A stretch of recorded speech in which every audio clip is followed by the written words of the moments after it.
Eu fui parar na justiça. Amiga, eu fui na justiça. Pensa. Aconteceu o seguinte. Tinha uma menina lá que ela arrumava confusão. E aí essa menina estourou um balão de água na minha melhor amiga da época.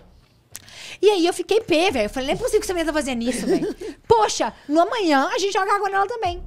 E aí, juntou as minhas amigas, todo mundo, pra defender essa amiga minha que tomou balãozada de água, pra molhar a menina que deu o balão. Aí eu falei assim, gente, me espera, eu namorava na época, eu vou ali no meu namorado e quando eu voltar a gente faz. E aí acontece que é o seguinte, essa menina, ela é tão abusada que ela sentou de frente pra gente. E eu não tava na hora. E meus amigos não me esperaram voltar pra começar o babado. E eu tava lá, eu só vi todo mundo juntando. E aí, quando eu cheguei na roda, essa menina que jogou água na outra, tava indo brigar com a outra. E eu entrei na roda e puxei o cabelo dela. Olha, criou coragem. Não, e eu falei assim, não é pra brigar. Foi o que eu falei. Só puxei. Porque ela tava de costas pra mim, não tinha como eu pegar. Eu só puxei e falei assim, não é pra brigar.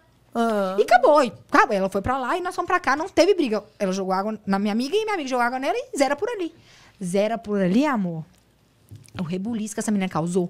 Que ela levou a gente pra justiça, amiga. E eu comecei... E minha mãe começou a falar... Vara da infância? Não sei. A gente foi pra juiz. O juiz... A gente foi até lá. Eu não sei. Audiência. A gente foi pra audiência, amiga. Vara da infância. Foi isso. Mas não deu nada da remissão. Não, e minha mãe jogando na minha cabeça. Bem feito. Vai fazer serviço comunitário agora. Eu juro. Eu já tava colocando na minha ameaço lista. meus filhos de levar eles pra Fundação Casa. Eu já tava colocando meu tratamento com meus filhos é ótimo. Na minha rotina.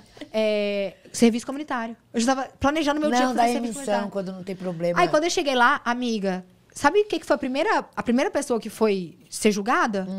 Uma menina que agrediu a mãe tinha quebrado a perna, que a menina bateu nela. E eu tô assim, nossa, gente, eu só puxei o cabelo. O que eu tô fazendo aqui, velho? E meu pai do meu lado. Eu pensei que meu pai ia me matar. Meu pai só falou assim, só responde o que te perguntarem. Olha, bandido, filho. Meu pai, isso daí... Nós já fica inchadão, né? Já fica como? Aí meu pai de um lado e a mãe do outro, e eu no meio. Eu falei, já era, gente, serviço comunitário neles. Aí o juiz olhou pra mim e falou assim, que você fez isso, não faz isso de novo, tal. Eu falei, não... Nunca mais. Foi a única briga que eu entrei e que eu fui pra justiça. Nossa, eu já fui no colozinho da viatura com as minhas irmãs pra delegacia. Não, mentira, amiga. Pau no meio de rua, assim. Caraca. Falei, gente, mas nós é que eu não sei menores bater. De idade, não podemos andar aqui. Mas não queria contar pra mãe.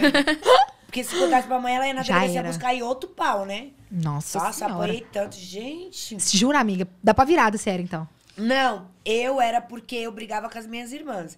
A Dani lá em casa foi a que mais apanhou da mãe, de dar dor de cabeça. Eu era mais manobrista, entendeu? Por que a Dani? Porque a Daniela não chorava quando a minha mãe batia. Minha mãe só parava de bater quando chorasse. Eu, quando minha mãe levantava a mão, já tava... Eu vou morrer, eu vou ter um ataque cardíaco. Então eu nem apanhava, entendeu? Eu também era lisa assim. A gente apanhava muito por brigar entre nós. Brigar por roupa, brigar porque lavava a louça. Nossa Senhora.